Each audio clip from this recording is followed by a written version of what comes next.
আমাদের আকাশ এখনো কালো মেঘ মুক্ত হয়নি। এখনো বাংলাদেশের আকাশে শকুনের ঘোরাঘুরি চলছে। এই ব্যাপারে আমরা যেন আত্মতৃপ্তিতে না ভুগি যে আমরা বোধহয় পূর্ণ সফলতা বা বিজয় পেয়ে গিয়েছি।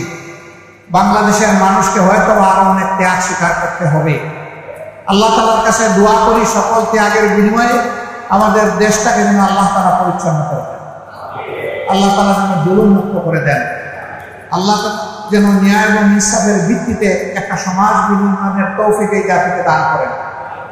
যে দলই ক্ষমতায় আসে তারা যেন এদেশের প্রত্যেকটি মানুষের আমানতের প্রতি সম্মান প্রদর্শন করে। আমাদের যুব সমাজ, ছাত্র, তরুণ এবং সমস্ত মানুষ একটাই স্লোগান তখন বারবার দিচ্ছিল, উই ওয়ান্ট জাস্টিস। এই সামাজিক সুবিচারটা বাংলাদেশের জনগণ একেবারেই পায়নি, বঞ্চিত।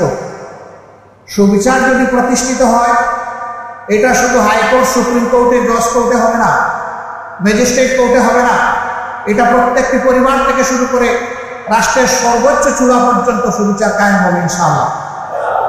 এই সুবিচার কায়েম না হওয়া পর্যন্ত স্বাধীনতা বারবার অর্জন করলেও তার স্বাদ ভোগ করা আমাদের পক্ষে সম্ভব হবে না।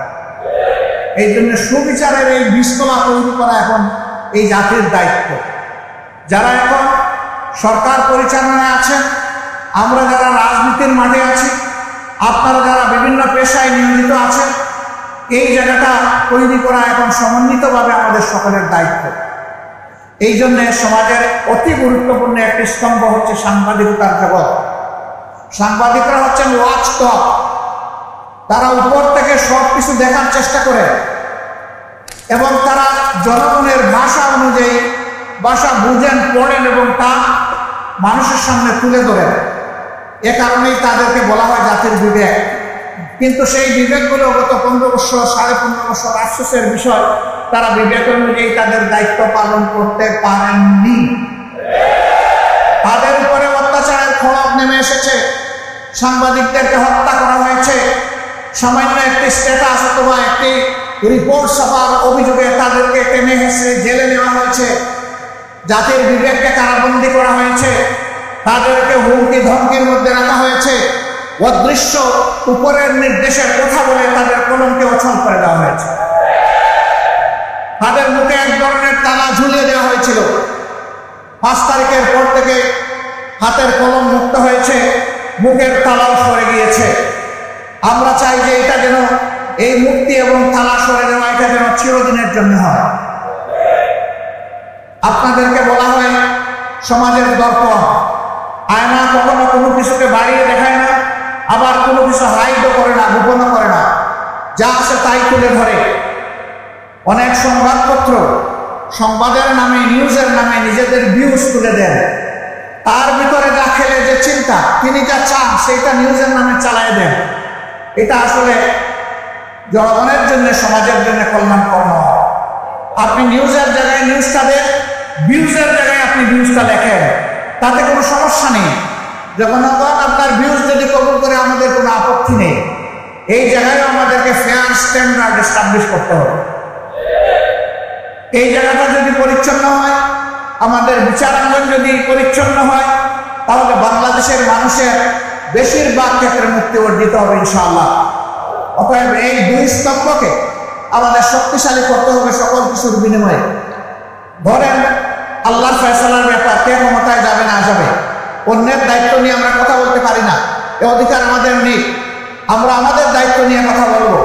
এ কাজের জন্য যদি রাব্বুল আলামিন আমাদেরকে কবুল করেন, জনগণের হাত যদি আমাদের দিকে সম্প্রসারিত হয়, আমরা আপনাদেরকে কথা দিচ্ছি, আমরা আপনাদেরকে আহ্বান জানাচ্ছি, সেই দিন আপনারা যা বুঝেন আপনারা স্পষ্ট কণ্ঠে বলবেন, মুক্ত হাতে লিখবেন, আমাদের তীর্যক সমালোচনা করবেন এবং দেশাত্মবোধ নিয়ে আপনারা সেই সমালোচনা করবেন।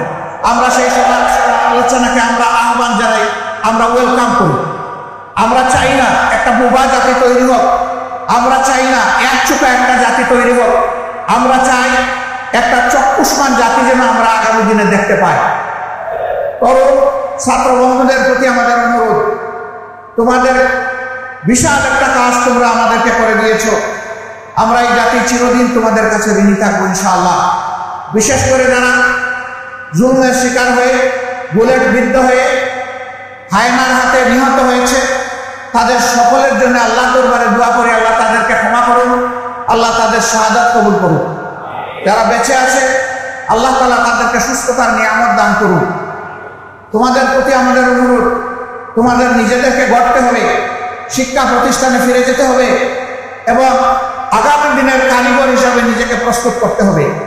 এবার তোমরা জাতির জন্য যে ত্যাগ স্বীকার করেছো, এইটাই যেন জীবনের শেষ ত্যাগ স্বীকার না হয়, বরঞ্চ এটা যেন শুরু হয় এবং জীবনের শেষ মুহূর্ত পর্যন্ত তোমরা যেন জাতিকে কিছু দিয়ে যেতে পারো।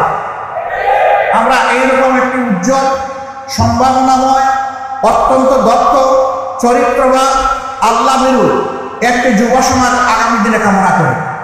তোমরা যেন নিজেই একটা ইতিহাস হও, পরবর্তী প্রজন্ম এসে তোমাদের থেকে উৎসাহ নেয় যে আমাদের পূর্ববর্তী যুব সমাজ তাই করেছিল, অন্যায়ের সামনে বুক পেতে দিয়েছিল। সেখানে একজন খুনি অফিসার বলতেছে, স্যার একটাকে গুলি করি সেই পড়ে, আরেকজন সরে না স্যার। সমাজ চাই এটা নিয়ে যেন আগামী তরুণরা গর্ব করতে পারে যে আমাদের আগের প্রজন্ম এটা করে গিয়েছে, এটাই আমাদের পথ। অন্যায়ের কাছে মাথা নত করবো না, আমরা সমুন্নত রেখে অন্যায়ের প্রতিবাদ করব। প্রিয় সম্মানিত ভাইরা, যেহেতু আসরের সময় হয়ে গিয়েছে, এই জন্য আমি আমার কথা লম্বা করব না। আমি সকলের প্রতি অনুরোধ করব, আসুন পরম বিচক্ষণতা, সতর্কতা এবং ধৈর্যের সাথে আগামীর পথ চলি। আসুন মহান আল্লাহর পর আমরা পরিপূর্ণ নির্ভরতা বা নির্ভরশীলতা আমাদের মধ্যে অর্জন করি। আল্লাহর পর তাওয়াক্কুল করি, আল্লাহকে ভয় করি সকল কাজে। আমি একটা সুন্দর সমাজ চাইব, আমি নিজেই সুন্দর হব না, এটা হতে পারে না। সংশোধন আমার থেকে হতে হবে, আমাকেই মেলে ধরতে হবে। এই দেশে যারাই হিন্দু, মুসলমান, বৌদ্ধ, খ্রিস্টান যারাই বসবাস করে সবাই বাংলাদেশি, সবাই এদেশের সুনাগরিক, এদেশের গর্বিত নাগরিক। তাদের সকলের প্রতি আমাদেরকে শ্রদ্ধা প্রদর্শন করতে হবে, তাদের হকের প্রতি আমাদেরকে সজাগ থাকতে হবে। নিজ নিজ কর্মক্ষেত্রে উদাহরণ পেশ করতে হবে যে এখনো পরিচ্ছন্ন হাতের কিছু মানুষ এই দেশে জীবিত আছে এবং বাকিদেরকে পরিচ্ছন্ন হতে হবে। এই বাস্তব শিক্ষাটা সমাজে তুলে ধরতে হবে। যদি পেশার দক্ষতায় এবং দায়িত্বপরায়ণতায় আমরা যদি একটা মডেল পেশ করতে পারি, পথ হারাই জাতি ইনশাল্লাহ পথ ফিরে পাবে। আজকে সবগুলা চেয়ার, সবগুলা গদি নষ্ট হয়ে গিয়েছে, অপবিত্র হয়ে গিয়েছে। এইগুলাকে পবিত্র অবশ্যই আমাদেরকে করতে হবে ইনশাআল্লাহ। এর জন্যে ওই ক্ষমতা দখলের বা গদি দখলের লড়াই আমাদের কাজ নয়। দক্ষতার জায়গায় নিজের দক্ষতা ফুটিয়ে তুলতে হবে আন্তরিকতার সাথে। আল্লাহ যেন এই তৌফিক আমাদেরকে দান করে। আল্লাহ রাব্বুল আলামিনের দরবারে আবারও শুকরিয়া আদায় করছি। এক মাস আগে যা কল্পনা করিনি, আল্লাহ তাআলা নিজেই তার কুদরতি খাজানা থেকে এই জাতিকে একটা মহা উপহার দান করছে। রব্বুল ইজ্জত, তোমার এই মেহরবানি শুকরিয়া আদায় করা শুকরিয়া। তারপরে তোমার শেখানো ভাষায় বলবো আলহামদুলিল্লাহ রাব্বিল আলামিন। আল্লাহ তোমাকে ভয় করে চলার তৌফিক আমাদেরকে দাও। প্রিয় দেশ এবং জাতিকে ভালোবাসার শক্তি আমাদেরকে দাও।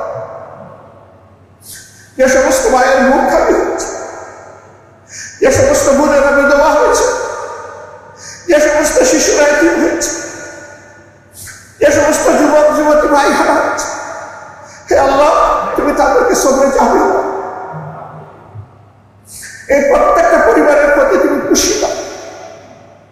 এখন যাদের উপরে রাষ্ট্র পরিচালনার দায়িত্ব আছে, তারা যেন কখনো এই জাতির আশা আকাঙ্ক্ষার বাইরে চলে না যায়, তাদেরকে সেই শক্তি দান করো।